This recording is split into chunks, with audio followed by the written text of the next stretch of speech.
When I initially got hurt and broke my back, it was pretty devastating. It was a complete life-changing experience because nothing is the same anymore. You don't have the function of your lower body, and you sit in a hospital and you're going through rehab, and you got the doctors telling you you're never going to walk again. It's a big roller coaster of emotion. In my mind, I had two options. I could either let it just fall off and let it take over me, or I could fight back and try to walk again and try to participate in the stuff that I love to do. So I chose to take the high route and live life to the fullest. I was in the hospital for about, I think it was 3.5, 4 months. And they really kind of just teach you how to be in a wheelchair. All they do is say, you're never gonna walk again. Your rehab is not fixing yourself. It's getting used to what you're dealt with now. I don't really like that they weren't giving me anything to look forward to. I don't like the fact that they were just showing me how to live life now instead of getting better. So I took it upon myself to find alternative methods of rehabilitation.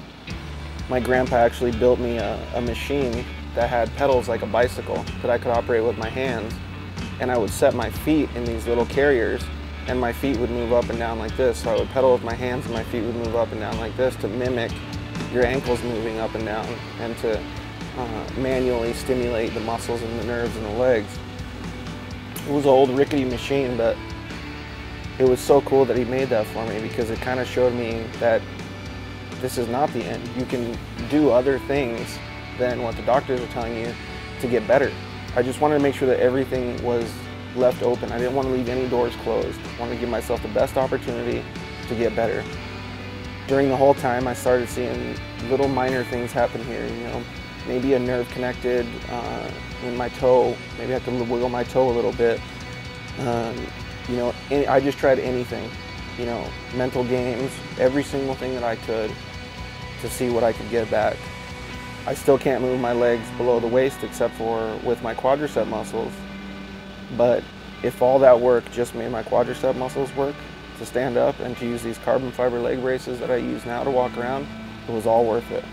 And I couldn't be more excited and feel more blessed than to have what I have now. So when I sit in the car, I sit on an elevated pad. It's about a 3-inch pad, and it goes from the front to the back, and I have this basically a stabilizer pad between my legs, because when my legs are in the car, they'll move back and forth, and I don't have enough strength in my legs to be able to hold them from side to side. So I make sure that there's padding in between so that it keeps my legs steady so they don't fall around. Down at the foot, you can see that the foot pedals aren't like a normal Polaris RZR. I have to have them separated apart more. So we cut the foot pedals and put a little piece of pipe on the left pedal, so I can basically touch the edge of the pipe on the left side with my brake foot, and I hold my foot on the brake at all times.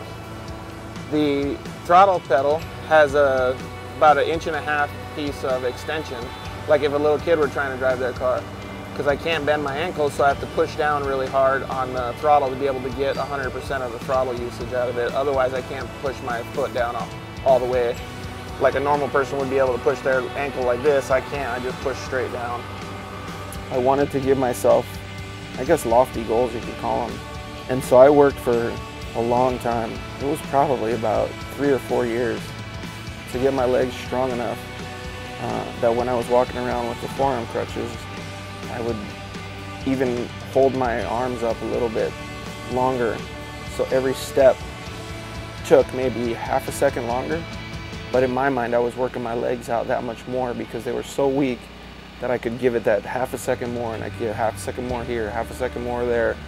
And over the years, it adds up. So I wanted to start being able to ride a bicycle.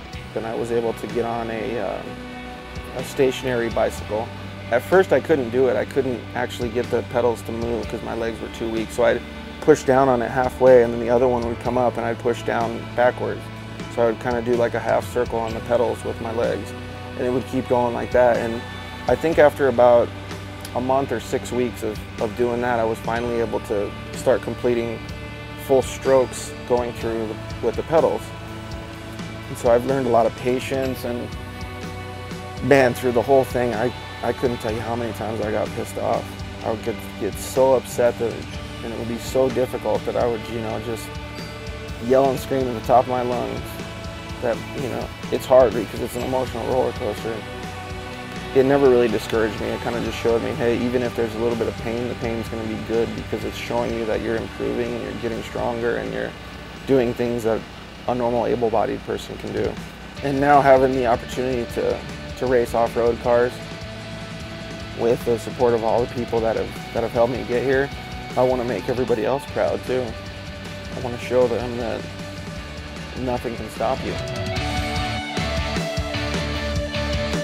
Doesn't matter what your limitations are, you can always find a way to help somebody do something better, achieve your goals, whatever it is in life.